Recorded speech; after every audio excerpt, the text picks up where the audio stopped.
Invité ce dimanche sur le plateau de l'émission Libre Expression sur Info TV, Abel Elimbi Lobé a suscité une vive polémique en qualifiant Ernest Ouandjé de bandit.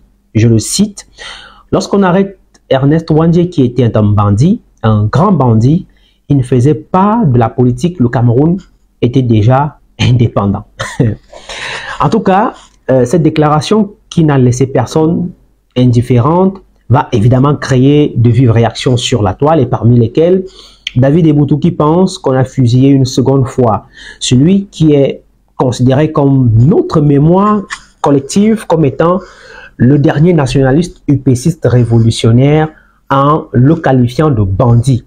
Outre David Eboutou, Samuel Eto'o, le président de la Fédération camerounaise de football et de ceux qui estiment qu'on doit protéger nos héros et voire même les célébrer sur son compte Facebook, il rappelle que nous ne devons pas oublier ce que nous devons à ceux qui ont combattu pour que nous soyons Cameroun et devenir une nation. Alors, depuis ce matin, ça c'est une information qui a fuité par Elimbi Lobé lui-même. L'on a appris que son épouse a été agressée dans son bureau à Douala, capitale économique du Cameroun, par des personnes en furie à la suite de ses propos sur celui qui est considéré comme une figure marquante de la lutte de notre indépendance. Alors, la question est donc de savoir qui est Ernest Ouandjé pour les jeunes qui ne connaissent pas évidemment l'histoire et qu'a-t-il fait pour l'indépendance du Cameroun. Et je vais vous brosser en quelques temps seulement. Né en 1924, dans le département du Honkam, le jeune Ernest Ouandjé sera très tôt confronté aux injustices brutales des colons français et ça a été le cas pour tous ces nationalistes. Alors qu'il n'est âgé que de 3 ans, la famille vivant à l'époque à Bangou, son père est déporté dans les plantations de Dibon dans le département du Honkam. Alors, contraint aux travaux forcés, il y restera 3 longues années avant de revenir malade. Et c'est ça qui va provoquer la colère de Ernest Ouandjé. En effet, sous le régime colonial de l'indigénat, il faut le rappeler, les colonies françaises suivaient le code de l'indigénat qui octroyait un statut légal inférieur aux populations des colonies françaises. Les travaux forcés faisaient partie donc du système des taxes et travaux corollaires aux amendes et peines. Donc le but était véritablement de tirer le maximum de profit des populations locales. La plupart des grands projets coloniaux en termes d'infrastructures, soit les routes, les mines ou les plantations, ont été basés sur les travaux forcés obtenus par des prisonniers qui purgeaient des peines spéciales arbitraires. Les colons d'ailleurs estimaient que ces contributions étaient le tribut à payer pour les indigènes, pour la pacification, l'accès à la civilisation et la protection. Ça, ce n'était qu'un discours. Et donc, dans la même perspective, l'impôt apparaissait comme la juste rétribution des efforts du colonisateur, l'application normale du droit absolu d'obliger les populations noires auxquelles il apporte la paix et la sécurité à contribuer dans la mesure de leurs moyens aux dépenses d'utilité générale. C'était véritablement cela. Et donc, Ernest Ouandjé naît dans un véritable bouillon de culture et dès l'âge de 9 ans, son éducation, comme on le sait, est prise en main par son oncle Kamde Sango qui l'inscrit à l'école publique de Bafoussam. Il côtoie même pendant 3 ans certaines futures pensantes ou alors têtes pensantes dont Tani Mathieu qui deviendra le président de la section d'Union et Sanaga de l'UPC et Foyou de Hapi qui sera dans les affaires politiques et de sécurité du président Aïdjo. Quittant donc ensuite Tchang, son CPE en poche, il entre à l'école primaire supérieure de Yaoundé, section enseignement, où il obtient finalement le diplôme des moniteurs indigènes en novembre 1943. Il donc commence à enseigner à Edea, puis à Tchang, et en 1948, il adhère à l'UPC et directement est affecté à Douala comme directeur de l'école publique du quartier Noubel Bamileke. C'est comme ça qu'on appelait le quartier Noubel à l'époque, pour ceux qui lisent. Fervent militant de l'UPC, il quitte sa famille pour mener pleinement son engagement et devient vice-président de l'Union des populations du Cameroun, chargé de l'organisation et directeur de la Voix du Cameroun. En 1954, il s'exile au Cameroun occidental et crée le syndicat des enseignants à Edea. Le 3 juin 1957, le gouvernement britannique interdit l'UPC. Ernest Ouandjé est alors expulsé du Cameroun occidental et déporté à Khartoum, au Soudan, avec Félix Roland Mounier, Abel Kingé et 10 autres militants nationalistes. En 1960, il rencontre Albert Moukong à Accra, qui l'encourage à cesser la lutte armée maintenant que l'indépendance est acquise et qu'il fallait participer aux élections de 1960, ce à quoi était favorable évidemment Félix Mounier, mais Ouandjé refuse que la guerre civile commence. Cette même année, il rencontre également Nelson Mandela au Caire, à qui il enjoint d'engager la lutte armée contre l'apartheid. Vous voyez un peu l'esprit combattant de l'homme. À la suite de l'assassinat donc de Félix Roland Mounier le 3 novembre 1960, je crois, Ernest Ouandjé lui succède à la présidence de l'Union des populations du Cameroun. En janvier 61, il se rend au Caire en compagnie d'Abel Kingé pour rencontrer les autorités égyptiennes. À cette occasion, il dénonce la coopération du gouvernement camerounais avec l'impérialisme. La même année, il revient clandestinement au Cameroun depuis la frontière nigériane et prend les commandes de la libération ou alors de l'armée de libération nationale camerounaise, en abrégé ALNK, qu'il réorganise. Il annonce la dissolution des anciennes structures militaires et la mise en place d'une nouvelle hiérarchie dont la direction est confiée directement à David Kana. Le 13 septembre 1962, il préside dans le Maquis une assemblée populaire qu'il a convoquée et la décision de création du comité révolutionnaire comme direction provisoire de l'UPC est prise. Il est décidé de la création aussi d'un état-major de cette armée révolutionnaire. Ernest Ouandjé est arrêté pendant la lutte le 19 août 1970 en Banga, dans le département du Bungo. Il est aussitôt conduit dans les locaux de la brigade mixte mobile BM à Kondengi, ici même à Yaoundé. C'est l'actuelle prison principale. Et lors de sa détention dans les locaux de cette police secrète paramilitaire, il partage la cellule d'Albert Moukong, ancien secrétaire général du One Cameroun, Dende Toumaza, et en tant que tel, habitué des prisons politiques. Le 28 décembre 1970, il comparaît devant le tribunal militaire de Yaoundé, en compagnie de Monseigneur Albin Dokmo et de 26 autres coprovenus pour avoir dans l'étendue de la région administrative de l'ouest du département du Mungo, courant 1961-1970, en tout cas dans le temps légal des poursuites, tenté par la violence de modifier les lois constitutionnelles ou de renverser les autorités politiques instituées par les dites lois ou de les mettre dans l'impossibilité d'exercer leurs fonctions. Il est aussi accusé d'avoir organisé, commandé des bandes armées dans le but de provoquer la guerre civile et de commettre la révolution, d'avoir commis aussi ou fait commettre des assassinats, des incendies, des arrestations et séquestrations de personnes, des pillages en bande. En tout cas, de s'être rendu complice des dits crimes. Et puis, quelque chose qui va marquer les esprits, c'est qu'à l'ouverture des débats, Ernest Ouandjé est privé de ses avocats qui n'ont pas pu obtenir de visa pour se rendre au Cameroun et assurer sa défense.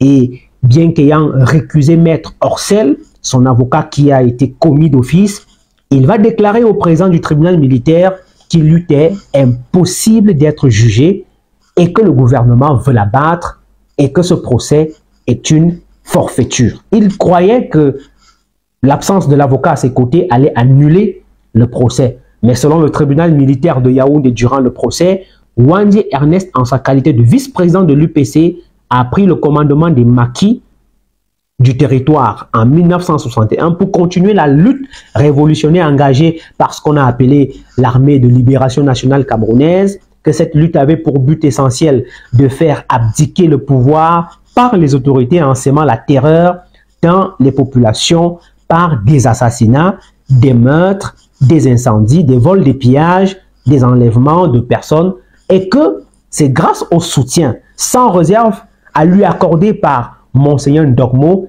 qui comptait exploiter cette occasion pour accéder à la magistrature suprême, que Wandji a résisté aux opérations montées et effectuées par toutes les forces régulières du pays. Voilà ce qui est reproché à Ernest Wandji. Et puis, il est appelé à la barre par le président pour être interrogé sur les faits qui lui étaient reprochés.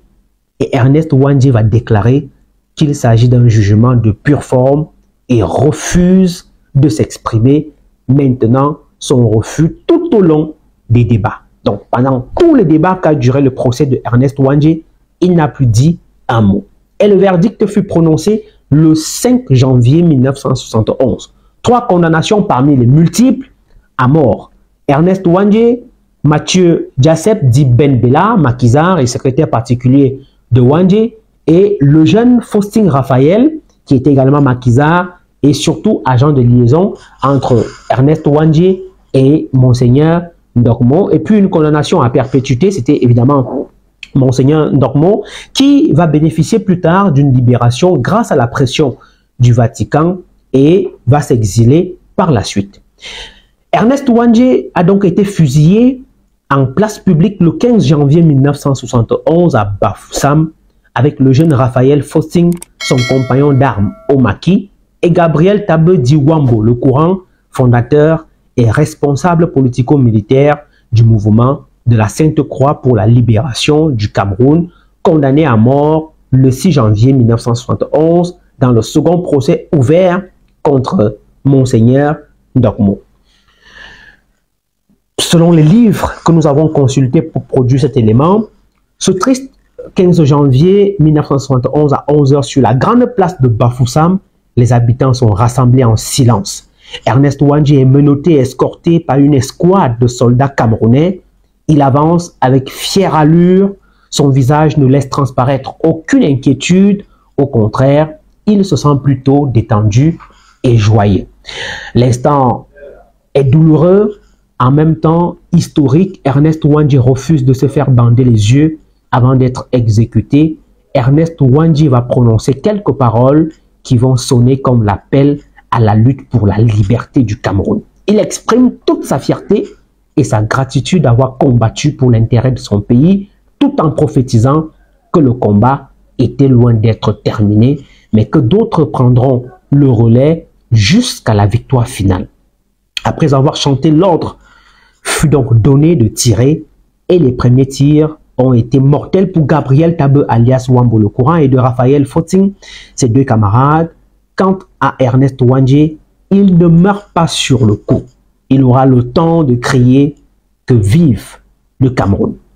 Et puis, plusieurs années plus tard, précisément le 27 juin 1991, il fut déclaré héros national par l'Assemblée nationale du Cameroun et la loi numéro 91/022 du 16 décembre 1991 le réhabilitera, celui-ci ayant œuvré pour la naissance du sentiment national, l'indépendance ou la construction du pays, le rayonnement de son histoire et de sa culture. Voilà un peu de manière ramassée l'histoire passionnante de Ernest Wandji qui mérite d'être célébré et qui mérite son statut d'homme politique, mais surtout de nationaliste ayant œuvré pour l'indépendance de notre pays. Le parcours de martyr d'Ernest Wandji, tel qu'il est relaté par Bruno Bidjine, soulève des questions fondamentales sur le sens de l'histoire, la mémoire collective et la manière dont une société choisit de rendre hommage à ceux qui ont sacrifié leur vie pour la liberté et l'indépendance de leur pays. Lorsque des personnalités publiques, comme Alain Bilob, s'aventurent à qualifier Ernest Wandji de bandit, il ne s'agit pas simplement d'un affront à la mémoire d'un homme, mais d'un affront à l'histoire même d'une nation, une tentative de réécriture de l'histoire qui ignore délibérément les combats, les sacrifices et les idéaux portés par ceux qui ont contribué à la construction de cette nation. Les propos d'Alain Bilob, loin d'être innocents, suscitent une vive polémique car ils plongent le peuple camerounais dans une remise en question douloureuse de ses valeurs fondamentales et de son héritage historique. Mais cette polémique, aussi violente soit-elle, peut devenir un moment de réflexion sur la manière dont les sociétés s'engagent dans la préservation de leur mémoire et comment elles choisissent de célébrer ou d'oublier leur héros. La figure d'Ernest Wandji combattant infatigable pour l'indépendance du Cameroun, incarne les valeurs de justice, de liberté et de dignité humaine. Il est donc essentiel de comprendre que la reconnaissance de ces héros n'est pas simplement une démarche commémorative, mais une manière de cultiver une société basée sur le respect des sacrifices passés, le respect des idéaux de liberté et de justice qui ont fondé le Cameroun. Ernest Ouandié, né dans un contexte de colonisation brutale, marqué de son jeune âge par la violence des colonisateurs, a vécu l'injustice au quotidien. Pourtant, au lieu de se laisser écraser par cette violence, il a choisi de se dresser contre l'oppression, d'être un porte-voix pour les opprimés et de lutter, souvent au péril de sa vie, pour un Cameroun libre et indépendant. L'histoire d'Ouandié est une histoire de lutte, de résistance et d'espoir.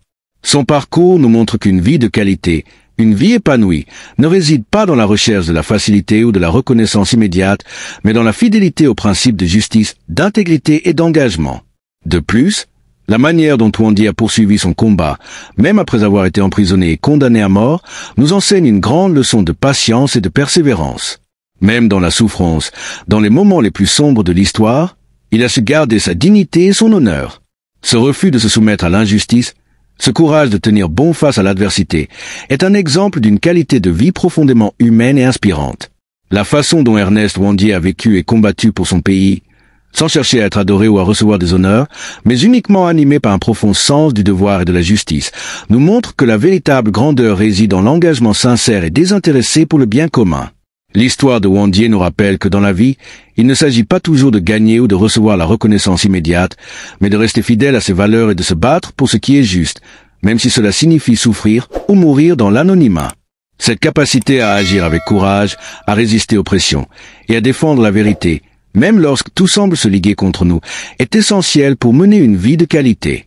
Les jeunes générations, souvent tentées de se laisser emporter par les discours simplistes ou les appels à l'individualisme, doivent s'inspirer de la figure d'Ernest Ouandié pour comprendre qu'il existe des causes plus grandes que soi, des principes qui méritent qu'on se batte pour eux, même lorsque le chemin est semé d'embûches. Dans une société où la mémoire collective semble parfois manipulée ou oubliée, il est important de se rappeler que l'héritage laissé par ces héros nationaux n'est pas qu'une simple question de célébration posthume, mais un appel à vivre avec un sens de l'engagement, de l'intégrité et du respect des autres. Les jeunes, qui peuvent se sentir déconnectés de cette histoire, doivent comprendre que ces figures du passé ne sont pas des personnages lointains, mais des modèles vivants qui continuent d'inspirer nos actions au quotidien. Pour que leur vie ait un sens véritable, pour qu'elle soit riche et épanouie, il est crucial de s'appuyer sur ces idéaux de justice et de dignité humaine. Le processus de réflexion sur ces grands noms de l'histoire nous invite également à rejeter le jugement hâtif et les critiques infondées qui ne servent qu'à semer la discorde et à fragmenter les sociétés. Au lieu de réduire les figures complexes à des stéréotypes, il est de notre responsabilité de prendre le temps de comprendre, de questionner et d'analyser les événements et les actions des personnes qui ont façonné notre présent. La vérité, aussi complexe et nuancée soit-elle, doit toujours être recherchée dans sa totalité, et il est de notre devoir de défendre les principes de justice et d'humanité qui sont au cœur de toute société civilisée. La leçon fondamentale que nous enseigne l'histoire d'Ernest Ouandié est donc la suivante. Une vie de qualité n'est pas celle qui est menée sans douleur, sans sacrifice, mais celle qui est dirigée par des principes solides, qui cherche à faire du bien autour de soi et qui se bat pour la liberté, l'égalité et la dignité de tous. L'analyse de la polémique suscitée par les déclarations d'Alain Bilob, qualifiant Ernest Ouandié de bandit, mérite une attention particulière pour comprendre la profondeur des enjeux historiques, politiques et sociaux qui en découlent. Loin d'être une simple altercation verbale, cet affrontement entre deux figures publiques révèle des tensions sur la façon dont le Cameroun, en tant que nation, choisit d'interpréter et d'honorer son histoire. Ernest Ouandié, qui fut un acteur clé dans la lutte pour l'indépendance du pays, incarne la figure du martyr dans la mémoire collective. Pourtant, certaines voix, comme celle d'Alain Bilob, remettent en question son statut de héros, ce qui soulève un débat plus large sur la réévaluation des figures historiques à travers le prisme des luttes politiques contemporaines. L'importance de cette polémique réside dans le fait qu'elle met en lumière la manière dont la mémoire nationale est façonnée et manipulée à des fins politiques. Le fait qu'Ernest Ouandié ait été accusé de banditisme par Alain Bilob soulève la question de la manière dont les héritages des luttes de libération sont perçus par les générations actuelles. Ceux qui s'identifient à une vision plus réformiste ou institutionnaliste de la politique peuvent considérer les actes de violence révolutionnaire comme une justification d'un banditisme, tandis que ceux qui défendent la mémoire des martyrs de l'indépendance estiment que des figures comme Ouandié méritent une reconnaissance inébranlable.